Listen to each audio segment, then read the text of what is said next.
So you have a itinerary and you love overlanding. You have plans to do it big on the trace and some super glamping. One ideas, tip, news and reviews, a podcast the first rate and here just for you.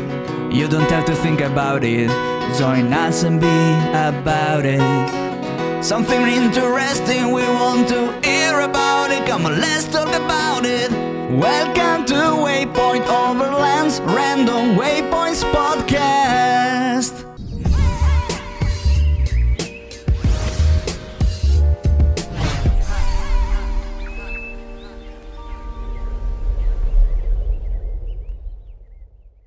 Sponsored by Midland, communication for every adventure.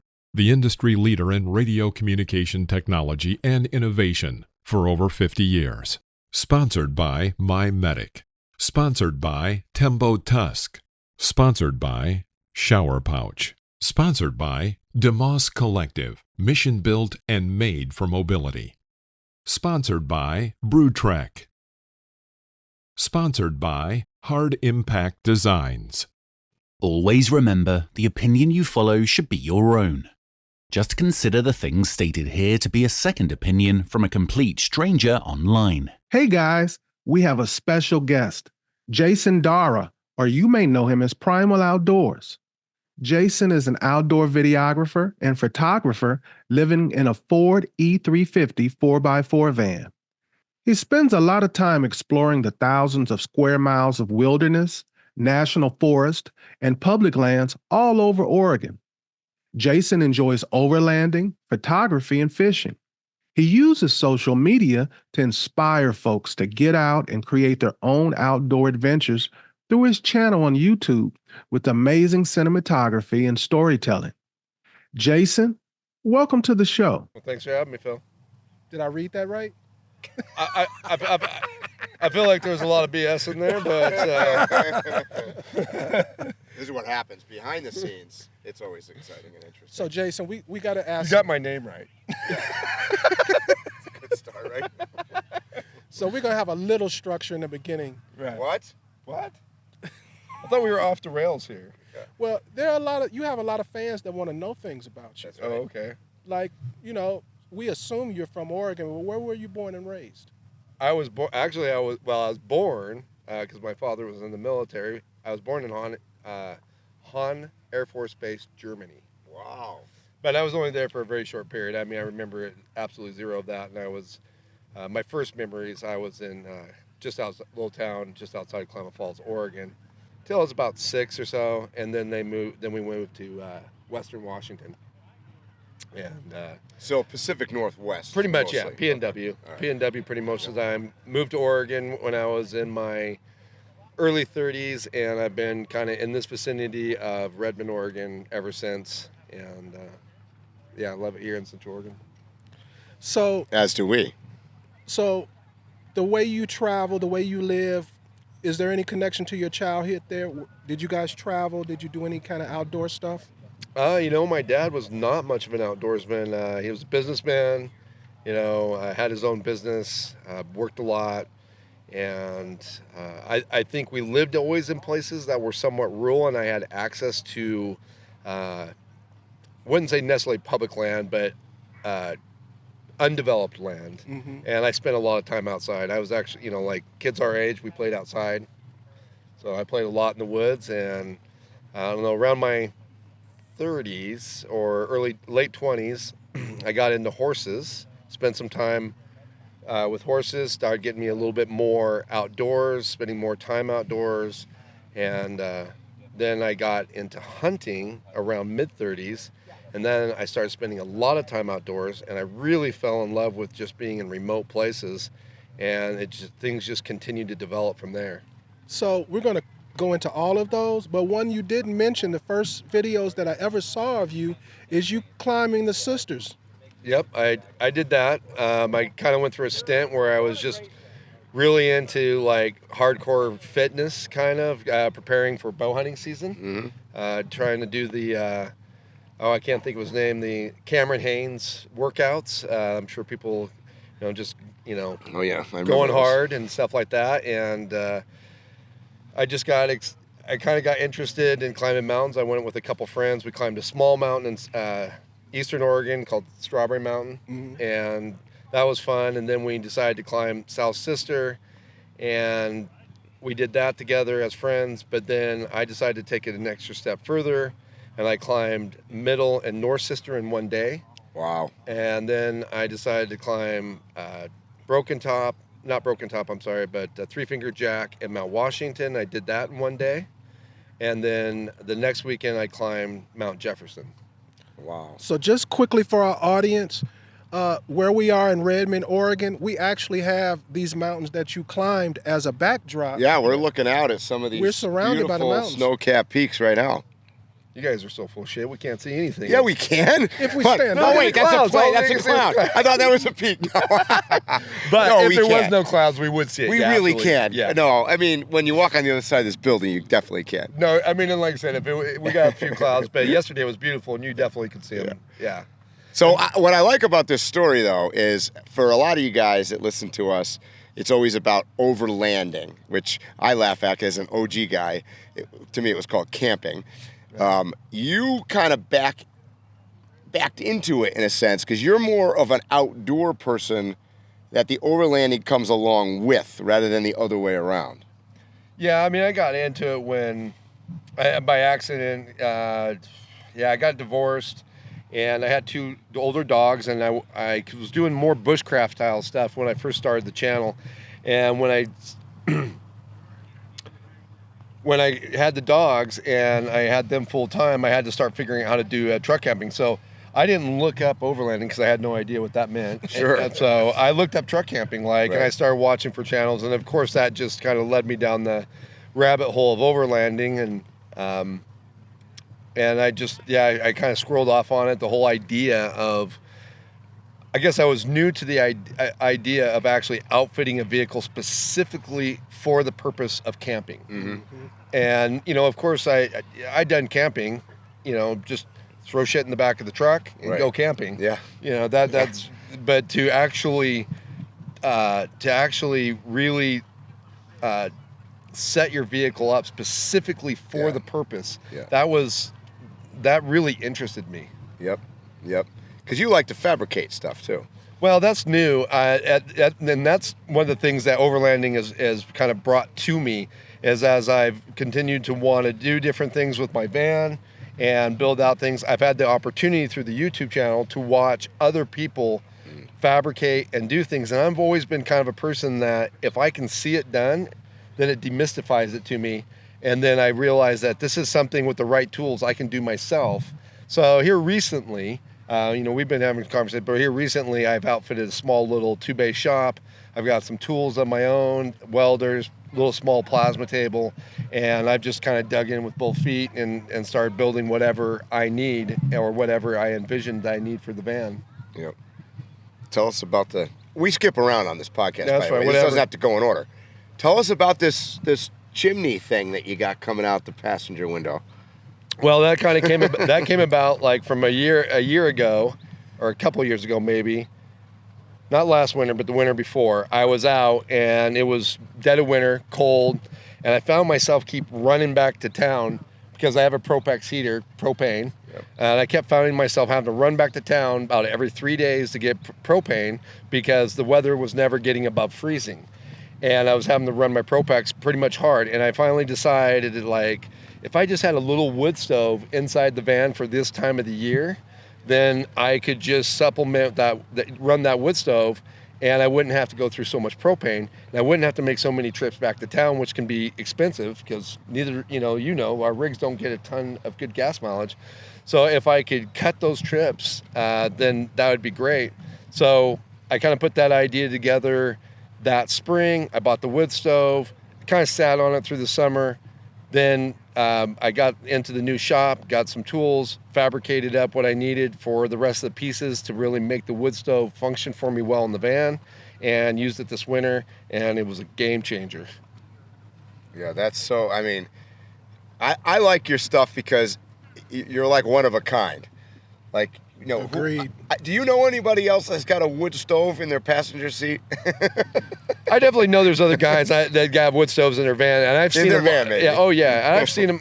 I've seen lots of. I looked at lots of different iterations of people who had already done this and the way that they went about it.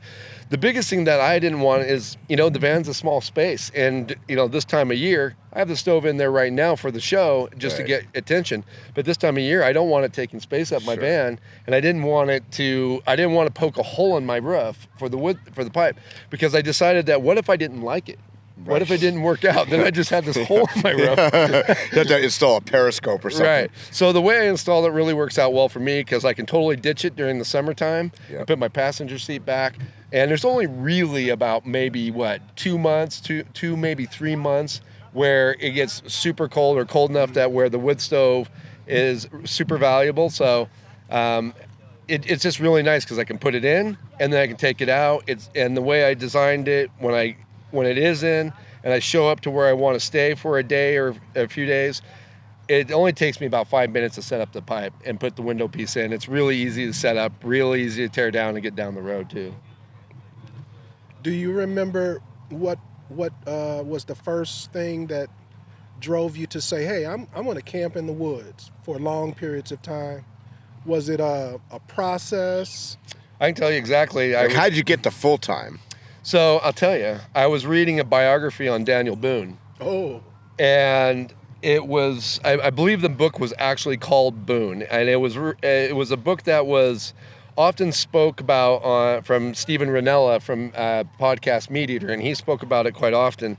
And I finally sat down and read it, and there was a part in that book where the author was explaining how the Native Americans looked at us like purchasing land as being very odd to them. And like they look, you know, they're very nomadic. They move with the resources, they move with the game, the seasons, all these things, to be in a specific location and just having just this one space didn't make any sense. It was like buying air or water to them. It just didn't make any sense. Right. And that just flipped this absolute switch in my head.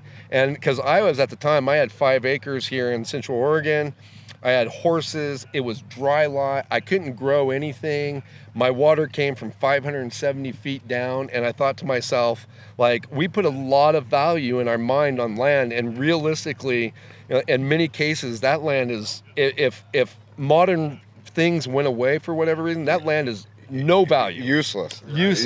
Yeah. And that just, like, I couldn't shake that. And I went through a lot of iterations and things that I wish I would have been smarter about, and things that I would have done differently getting to this point. But I just was like, I don't want to own property anymore. Yeah. And I was also in the same boat that many people were. I had 5 acres and horses and a job, 8 to 5 job, and I pretty much worked 8 to 5 to come home and work, you know, the evenings and the weekends on the property, feeding horses, cleaning up after horses, fixing the fences, building new fences, repairing the house, mowing the lawn.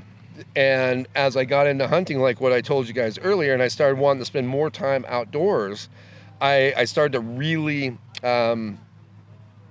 despise those things because they kept me from spending time out in the wilderness and outdoors. So I was like, I just want to live outdoors. I just want to live in my vehicle and move around. So that's kind of a long story, but that's but so many people ask. I get asked that question. In fact, I was on a panel today talking about, like, you know, life on the road, being a full-time nomad, of which you kind of are. What are the challenges with that, though? Oh man, well, I mean, there's many, like, but I guess, like, showering every day, that's not a challenge for you. You've got a rig that has a shower in it. Mine outdoor shower is, I have an outdoor shower system, but that's not great in the winter when it's... And you do a lot of winter. Yeah. So, but, the challenges, I guess, is, I don't know. For me, we got a lot of public land here in Oregon, so I can always find places to hold up. I can see the challenges for some people that are maybe trying to work a regular job still, and they have to show up, and, maybe they got to stay localized or in town. But that's not me, because the YouTube channel, like, it naturally pulls me away from town, which is ideal. I don't know. There's challenges, but to me, there's but there's challenges with the home ownership too.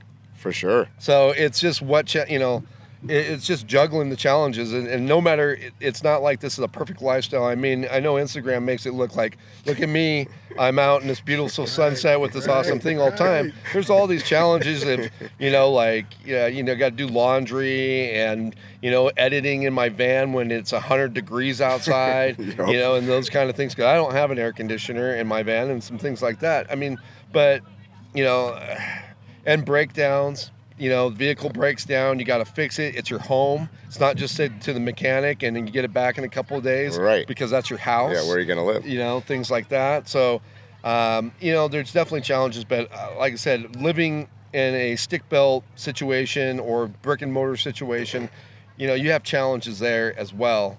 And I don't know, you just deal with them. And then if you love the lifestyle, they won't overwhelm you. Yeah. Right. Yep. And if you don't love the lifestyle, then they will. With that said, I've been following your channel for a long time, and you've had a lot of changes in lifestyle, gear, all types of things. Looking back, if you could do something different, what would you do different to get to this point? Well, I made the mistake, going from the house. Probably the biggest mistake I made in this deal is going from the house to the nomadic lifestyle, not really having a true understanding of what I wanted. I bought an RV right out of the gate, thinking, okay, I'm going from 5 acres, multiple outbuildings, all this stuff. And in my mind, at that point in time, I was going to this 35-foot RV, I was downsizing. Yeah, exactly. Right? Like massively in my mind. But I bought that RV, brand spanking new, dumb. Never buy an RV brand spanking new. Don't ever buy an RV. But unless you like staples and balsa wood. Exactly, right. Exactly. So, but anyways, I bought that RV, brand spanking new, totally sideways in debt on the thing. And as I immediately started going out and trying to live the lifestyle, it ended up being that I actually never used that RV for living in. Wow. I ended up using for some other things because I just had to hold on to it and store it, but I actually never once lived in it. There was a short stint that for a couple weeks while I was building out the interior of the van that I went ahead and stuck it out on public land so that way I could just focus on building the interior of the van and have a place to come back to. Yeah. But I ended up just selling it once I finally got to a point where the thing was worth enough that I could get out from underneath it. And I wish I would have just taken some time to just use some camp gear or something, I don't know, just very minimal, and not make any big expense decisions, because if I wouldn't have bought that RV, I would have had the money to probably get a van. And it wasn't, but I bet you it wasn't 2 weeks after I bought that RV that I saw my first sportsmobile. And I thought, God, why didn't I do something like that? Why didn't I take, if I was going to get a loan on something, why didn't I do something like that? Now, granted, I don't still think that would have been the best idea, but in the end, I quickly realized that was way too much vehicle for me, that I didn't want to tote it around. I wanted something smaller, more nimble, but it still gave me some comforts. And I looked at the van, and then basically because I was paying the payment on that RV for so long, like it just held me back from getting to this point longer. So there was something in between. I remember the pickup and the trailer. What about that?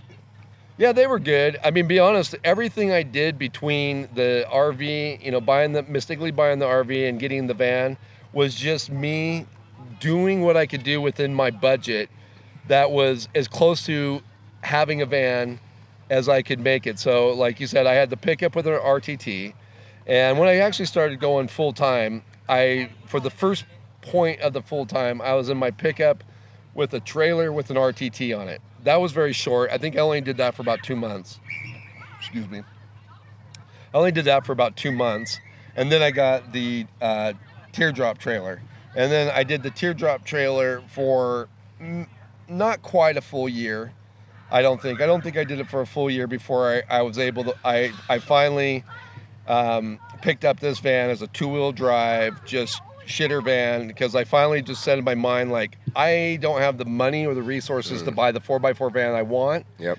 But I'm going to start somewhere, and somehow I'm going to get it to where I want, the level I want it to be. Yep. I didn't know how that was going to work, and I had some really good things happen right after I got the van that helped jumpstart it. But in the end, I just said, you know what? I'm going to buy this two-wheel drive shitter. I can afford it. I'll put some kind of build in it, and we'll just start from there and start building it. But I don't know. Did that answer your question? 'Cause I forgot what your question was. No, actually, that was excellent for our audience. We are always speaking about doing what you got. Right. Drive what you have, what you can accomplish it with.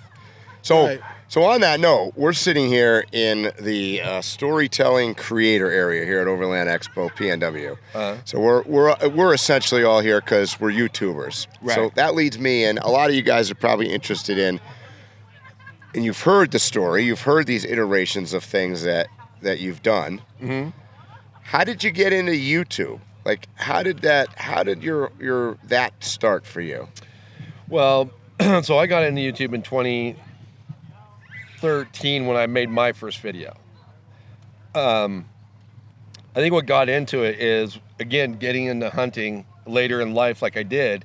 I found myself out in the woods a lot, and one day I quickly realized that I may not be as skilled of an outdoorsman as I would like to be. I was in the rain, I was out hunting, it was raining horribly, I was wet. I tried to make a fire using some, fire making things that were supposed to just burn underwater and they would light, but I couldn't actually get anything to catch fire. I couldn't make a fire. I was like, I have these tools, but I struggled. I eventually finally got something going that was really rough, and I was able to get myself half warmed up. But I thought to myself right then, like, I'm gonna go back and I'm gonna watch some YouTube on like fire making skills, right? Which then kind of put me in the bushcraft community, like looking at some of the videos that were out there, and I just kind of really started to enjoy it and found that at that point, like very quickly, I didn't really even care to watch, cable television anymore. Like, all I wanted to watch was YouTube and watch these different channels and watch these bushcraft channels and learn different things. And it was interesting to me, and I enjoyed getting out and doing it. And then during that process, I started thinking to myself, well, I don't really have anything to teach, right? I'm learning. I don't have anything to teach anybody. These guys are teaching stuff. This YouTube thing seems interesting to me, but I don't have anything to teach. But then I came up with the idea, is like, I'm learning, and I've got all this public land available to me. Like, maybe I'll just make videos of myself out using the skills. I'm not going to try to teach them, but I'm just going to go out and do things and use these skills, and I'll make videos of me doing it. And if they're interested in seeing something, like they see me make a fire, then they can go research it and see how to make a fire that way. I'm not going to try to teach it, but they may see something me doing, and that might spark their interest. And that's kind of where my first videos kind of started to come into play, is just me going out camping and using primitive skills. And then I just kept building on that until the channel started to kind of take off a little bit. So I want to talk about the other end of your YouTube channel. You have a very solid, loyal viewership. What's your reaction to that? Because me being in media, knowing all of you guys, I have a gauge of reaction, interaction, things like that, and yours is extremely high. I've even gone one year to one of your Patreon events, which was one of the greatest things I ever been to, and it was 20 below zero, and I still had a great time. Right. Those are fun, yeah. So talk about your viewership and your interaction and response. Were you shocked? Are you still shocked? Yeah, I mean, I'm super appreciative. There's definitely people that, come and go from the channel. Like, maybe I'm not doing what they want to see anymore, and I totally understand that. But I do feel like I'm been lucky to have people that don't seem to care as much about the gear I'm using or what I'm doing, as more as like they just enjoy seeing me out doing outdoor things, and it doesn't seem to matter, like I said, what I'm doing, as long as I'm outdoors and enjoying the. Well, that's why we got you on the podcast. Well, because it's an evolutionary story, so there's going to be people that are going to follow you, no matter what you do. They're following you. They want to see what you're going to do next. Which that's the weird part, right? Like that's the hard part. It's like, because I'm just a normal guy like anybody else doing this. I just put a camera in front of me, and to be honest, like I enjoy the filming process. I would love to not film myself. Yeah. I enjoy making videos. I enjoy making high quality videos, which sometimes can be challenging with the YouTube algorithm and maintaining a channel. But I don't think I'm interesting at all. Like, I don't think there's anything interesting about me, especially when you come to a place like this and you start talking to people like Mike. I'm just laughing because that's exactly what I think. Why the hell is anybody interested in what I'm doing? Right. Like, I know. I mean, I'm like living in my van or doing this or I'm out camping, but there's people doing that all the time. Sure. Like, there's nothing special about what I'm doing. Absolutely nothing special about what I'm doing. Compared to 100% of the population, that's not true, right? Because there's a very small percentage of the population that's doing what you're doing. Oh, absolutely. I don't know. I feel like there's hundreds of people doing what I'm doing because we doing know it them more all. interesting. They're all here. Right.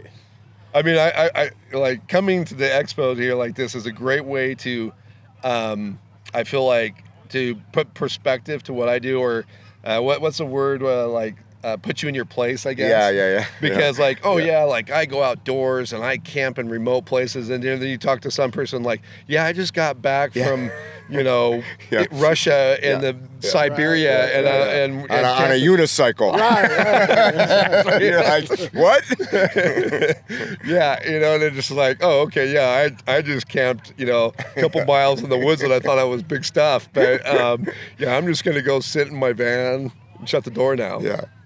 That's true. I remember, my first Overland Expo too. I thought I was all cool. I drove across the United States, and I drive in, and I go to the men's room, and the guy next to me is like, "Where'd you come in from?" He goes, I came in from South America, and I just got here for the event. I go, I'm just gonna be quiet now. Yeah. I mean, I tell you, I'm gonna interject here. Like one of the coolest times outdoors that I spent, I was hunting, and I was at a camp spot that I really loved. And these folks come rolling in a VW bug, or not bug, but VW bus. And one of the newer ones, one of the newer Westphalias. And is that a VW? That's still a VW, right? Yeah, okay. Yep. I'm not as up on the Westphalia as I should be. But Vanagon. Yeah, so they roll in, and they're like, oh, they had found the spot on Overlander, which it kind of really annoyed me. And anyways, we're going to talk about that on a podcast too. Right. But he gets out and he talks to me, and I can tell they're from somewhere, not in this country, that they're somewhere from somewhere else. And he's like, we just want to go to Crater Lake tomorrow, and we want to check it out, but we're just looking for a place. We saw this place, and we thought we'd come. And do you happen to know? And I'm like, there's some other places around. And it was the middle of the week. I was up there camped hunting. Another buddy of mine was up there camped hunting. But he only came up on the weekends, but he has his camp set up. And I'm like, this guy seemed really nice to me. So I said, you know what? Why don't you guys just stay here? There's plenty of space. You're leaving tomorrow anyways. Just stay here. I've got a ton of firewood. I'll make a big fire, and we can sit around and chat a little bit if you're interested. And those people were so interesting. They had taken that van, and they had came from the Netherlands, and they had drove all through Mongolia. And then they had shipped the van across the ocean over to Canada, had driven all the way across Canada, and came down and were on their way to somewhere in South America, and I don't remember. But I was thinking to myself, man, what an interesting story. And like, these people are like legit. Like, these are legit overlanders right here. Like, they're doing something. Like, I just go out in the woods and go camp, and I have my little overlanding routes within Oregon and stuff like that, which is cool. But like, man, these people are doing stuff that's so legit. I got a question for both of you. It's primarily for you, but I want to hear what you got to say too. Oh boy. Describe to me, because I don't have to ask, did it happen? I know it happened. Describe to me the first time someone who follows you, you were having a conversation with them, and they were able to tell you an intimate detail about you that you had totally forgotten that you had divulged on. Oh boy, I don't know. I remember that. I don't know that I remember like it being like that, but I remember the first person that ever recognized me. Mm-hmm. And kind of cool story on that is this was a few years ago, obviously, and I was actually here at the fairgrounds working at the Sportsman Show, and I was working for I was just working in the booth for the Friends of the NRA. And this gal comes up to me, she goes, "You're Primal Outdoors." And I was like, you know? Yeah, what do I do? Yeah. I was super embarrassed, and I didn't know what to say, and I was like, yeah, I am. And we talked for a minute, and but the interesting part of that story is I've never seen that person again. And I'm out in the woods, and I'm doing some volunteer work for Department of Oregon Fish and Wildlife. And we drive, this truck's coming, and we're out down some gravel road, and we see this truck coming, kind of pull over, and we start chatting through the window, and the dude in the driver's seat, and then the gal next door, or in the passenger seat, and she's like, I don't know if you remember me, but I recognized you at the Sportsman Show, Friends of NRA, and you're in the Friends of NRA base. And I'm like, oh my God, are you kidding me? You're like the first person that ever recognized me. And how is it that I just randomly run into you again out in the middle of nowhere? Wow. Go for it, Mike. I had this kind of a similar experience. I was actually traveling in West Virginia with a rental car. So I didn't have my truck. I didn't have a Drive the Globe shirt on or anything, and I stopped for fuel, and I'm in a gas station, and somebody walks up to me and says, "Drive the Globe." And I was like, the first thing I do, I look down, I'm like, somebody recognized me, and it was the weirdest feeling, right? Right. Because they're like, and I'm like, yeah, and the guy's like, well, I watch all your videos, and I love the time that you went out and did so-and-so and whatever, and I'm like, and he was like recalling facts that I don't know if I would have remembered until he mentioned it to me. So you realize quickly that people obviously follow you when you're producing content, and which I internalize that into my head at this point now. There's a level of respect and a level of I think it's sort of somewhat of maybe it's our obligation as creators to recognize that what we say or do can be largely instrumental in other people's lives. Absolutely, yeah, I totally agree. And I think that's kind of what makes this, where we are here at Overland Expo, interesting, because there's a lot of people that do what we do, for sure. You guys have become the digital version of the guy I'd like to have a beer with. Mm-hmm. Yeah, that's kind of what it is. Yeah, that's a good way of putting it, yeah. And I'm sure, let me turn it around on you. I mean, I've been with you before. Like, people are saying, Waypoint Overland. Like, I mean, you're the same way. People know you. I vividly remember the first time, because I have never taken any of this seriously, and I never thought anybody would recognize me. So the first time stuck out like a sore thumb. I was at Northwest Overland Rally, and somebody walked up to me and said, "Hey, Phil, you're Waypoint Overland, right?" And I was like, "Yeah."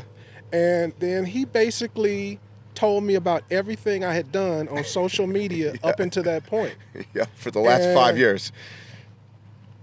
I'm just going to be frank. It was the greatest ego boost in the world that, somebody was that invested in my story. Yeah. And he made a point of finding me at the event to talk to me. Yeah. So it was endearing to me. It was an ego trip. It was all of that wrapped into one for me. Right.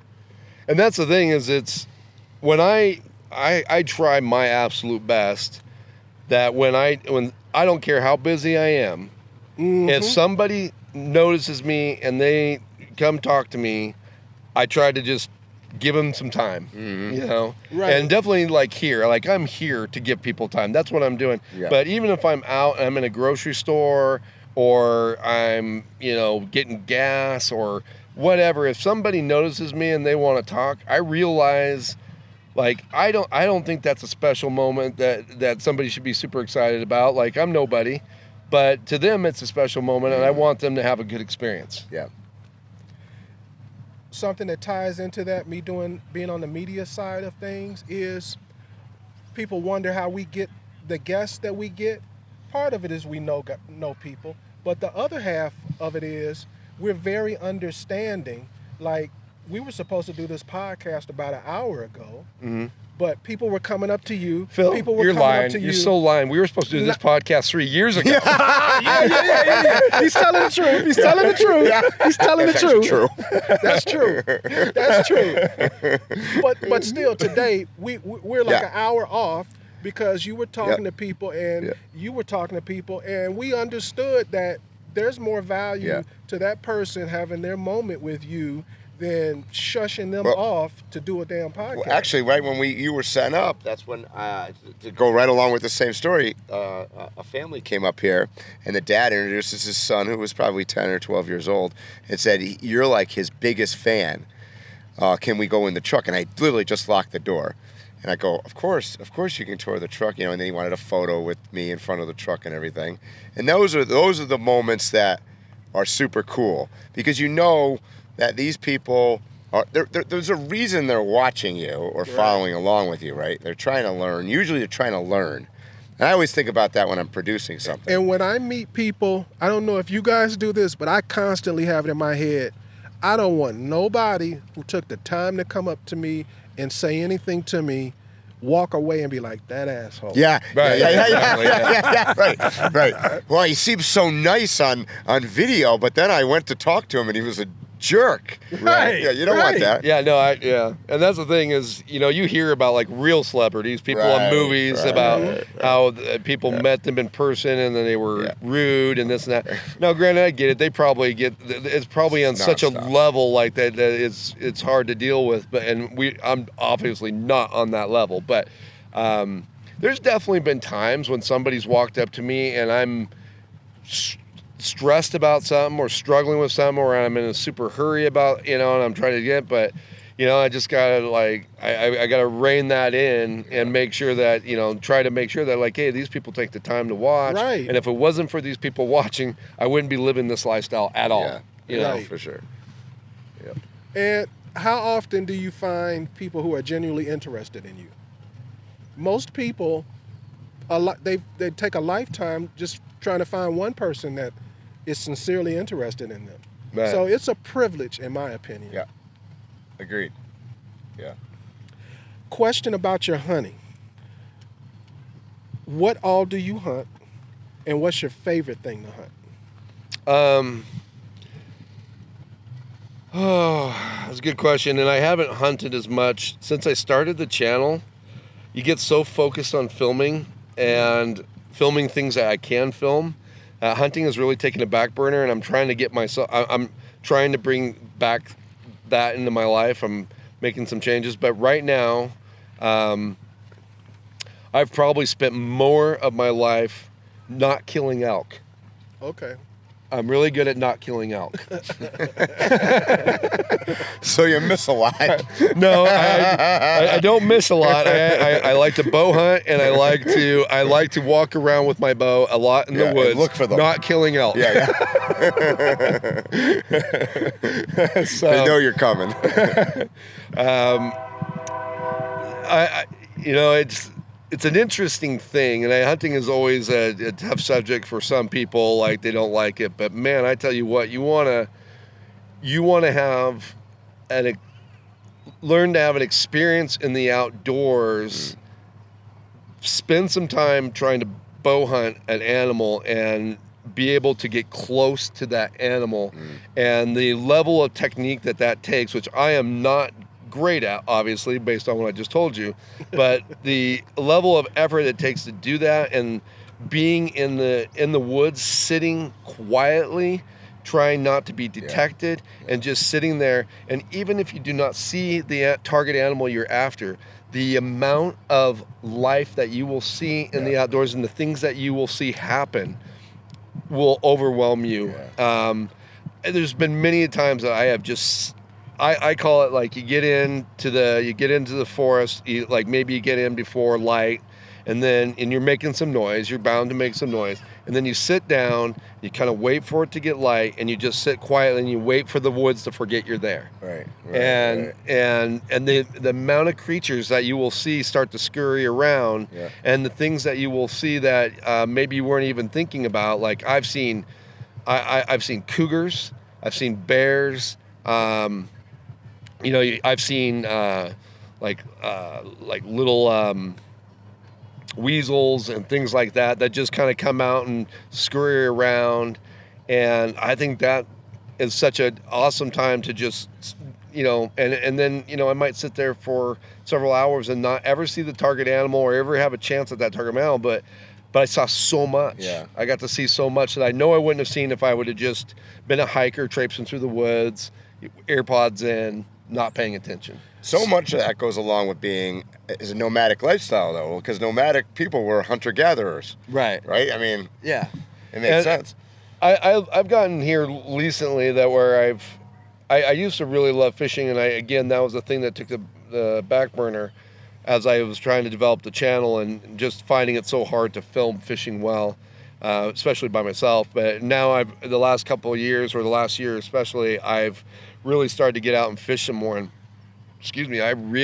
I've really enjoyed that, and I love fishing for bass. Are we talking fly, or are we talking? I do a little bit of both. I actually had never fly fished, or really fly fished much, until last year.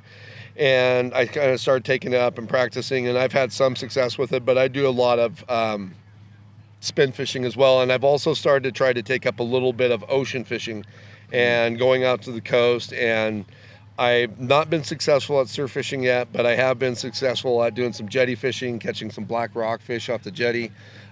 Me and my girlfriend, who's sitting next to us, we spent 2 weeks in a favorite spot of mine on the coast. And, I was catching black rock fish, and, we were eating fish tacos in the evening. And it was great. It's making me hungry right now. Right. So, and that's kind of something more that I want to see myself develop with the van life, is more nomadicness. And everything that I've been doing in the build is about how can I stay out longer. And now I'm trying to refocus my energy on actually more small game hunting. Because again, since I live in the van, elk hunting was a thing for me, but I realize now I can't really do that. If I was to get an elk, where am I going to put it? What am I going to do with it, right? So now my focus is more on small game, bird hunting, squirrels, fishing, things that I can hunt and they're small enough and that I can store in the freezer space I have available to myself in the van. But being able to actually do that in a way that I can supplement my time, so that way I'm also, again, not spending so much time running back and forth to town for supplies, that I actually can maybe supplement my food supply a little bit. Live off the land. And live a little bit out there. And, and there's hunting seasons and regulations that have to be abided by. But if you really look into this stuff, there's usually always something that is probably available to hunt or fish pretty much year round. Year round. Jason, I've been knowing you for some years now, and in every fireplace conversation that I've ever been around you in, horses have come up. Talk about your interest, your relationship, and your history with horses.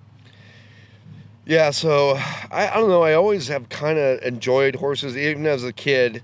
And my mom, I remember, had horses. My mom's side of the family were all ranchers and farmers from around Klamath Falls area. And I've always had kind of a infatuation with horses.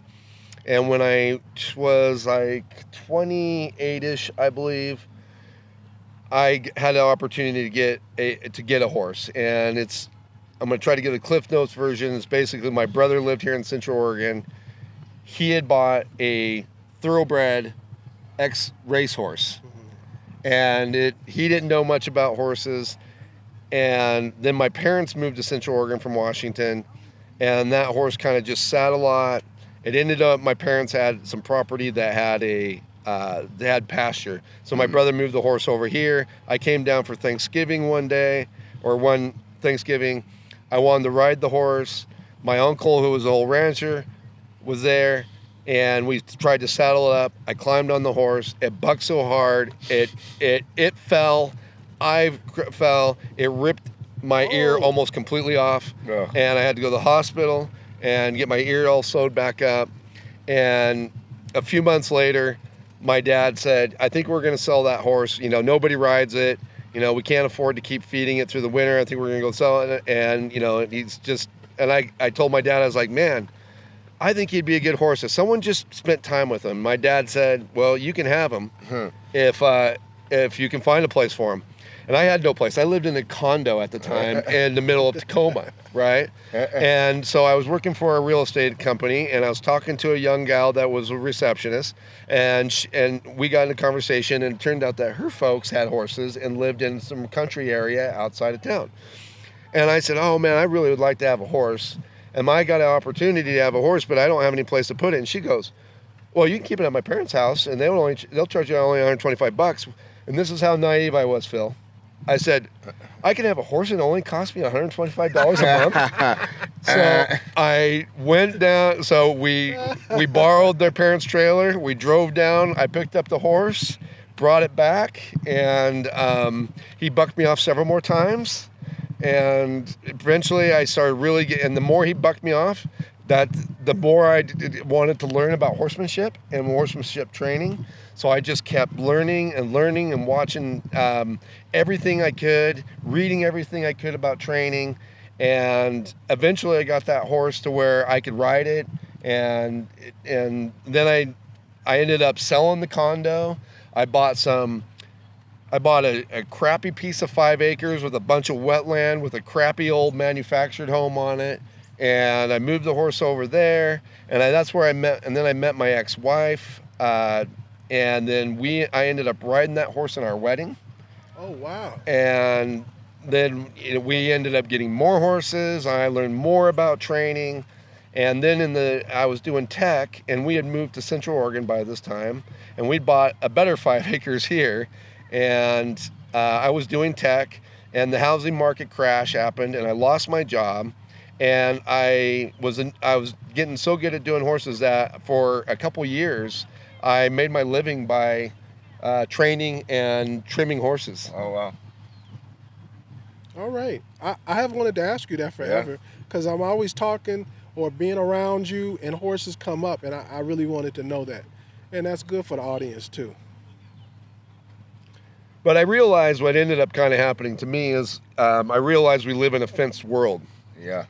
And hauling my horses to do things and do a lot of things was really difficult. So I ended up, rehoming my horses. I, got divorced. And then we've already talked about the story basically from there. I got more into the nomadic lifestyle. I realized, having horses though, I met a guy here recently that made me realize it is possible. I don't know if you guys ever follow a guy that he has 2 horses and a donkey, and he travels around living on horseback. But really, yeah, I got the opportunity. Wow. I backpacked. Might have to have him on the podcast. That's interesting. Well, I've got a video on it. If you go to my new van camping channel, I actually backpacked into the strawberry wilderness, met up with him, and did a little video thing, and kind of made him a part of one of my van camping videos. Well, listeners are going to want to know where can they see this at? It's Walking with Western Wildflowers, I think is his Instagram. He's really big on TikTok. No, I was talking about your van channel. Oh, van camping. Yeah. I mean, they can go to van camping. So just go to YouTube and type in van camping. Just right? type in van camping. Right. Yep. And then the episode I'm specifically talking about is called Nomad. Okay. Wow. Jason, is there a question I just didn't know to ask you that I should have asked you? I don't know, Phil. I feel like you know me intimately well, which is weird. But I don't know. I don't know. I feel like you did cover a lot, and I feel like we covered a lot of details that have been maybe that I personally don't really cover well. Like I never really talked about the horses in any kind of detail before, and I think I have covered in different periods of how I got into overlanding, and how that transition from bushcraft to overlanding. So I've got 3 ending questions. The first one is, what is your favorite landscape geography to camp and do trails and all that stuff in? Well, I'm going to lean towards high desert. High desert? Yeah. Okay. I love the forest, but I find that I am not horribly, but I am somewhat of a what's the word when you don't like small spaces? Claustrophobic. Yeah, there we go. So I love the forest. I love the woods, but I love to be somewhere where I can see long distances. I like that too.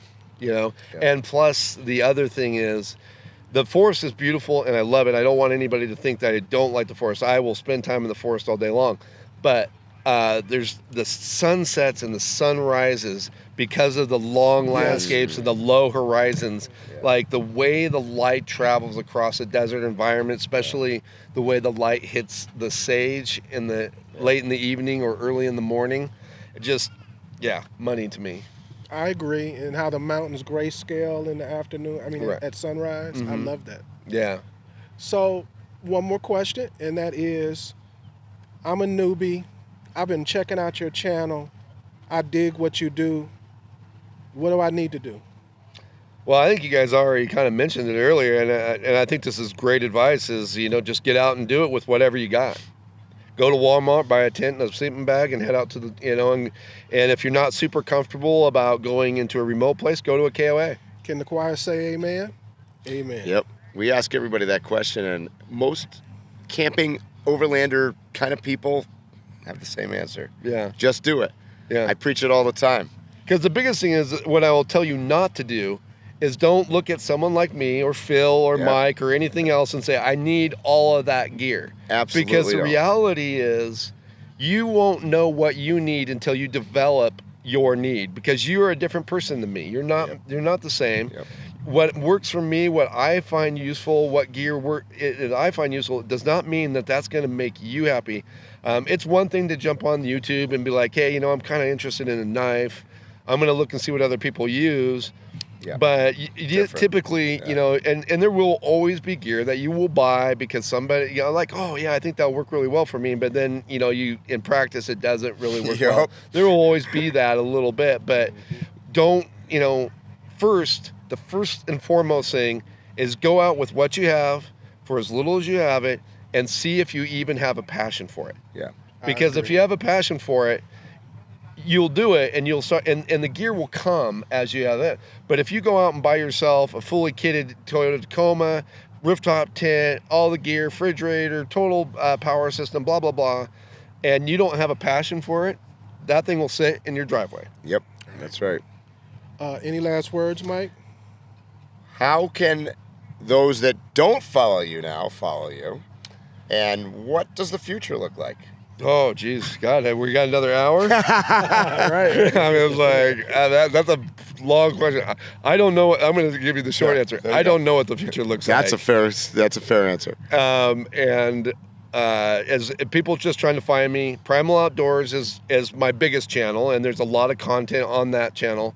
And then I have another channel that I've been experimenting with called Van Camping, which is as high end content that I know how to create. So those videos, that channel is one that is not going to have a lot of content, but what is there is cinematic, more it's cinematic, passion project stuff. Yeah, more of a passion project. I take more time in between those videos to kind of create that type of content, and it's not necessarily YouTube algorithm friendly. So as far as like, I don't produce enough to keep the algorithm happy with that channel, but when I do produce something there, I put a lot of effort and time into that piece of content. All right. Any last words, guys? No, because you know what? I know we've started already. We got to do a cheers. it's happy hour time here at Overland Expo. That's right. And we're gonna go get our free drinks. All right, guys, you know what I'm going to say. Stay safe, tread lightly, and hopefully I'll see you here or on the trail soon. You have been listening to Waypoint Overland's Random Waypoints. Like, subscribe, and stay tuned for more.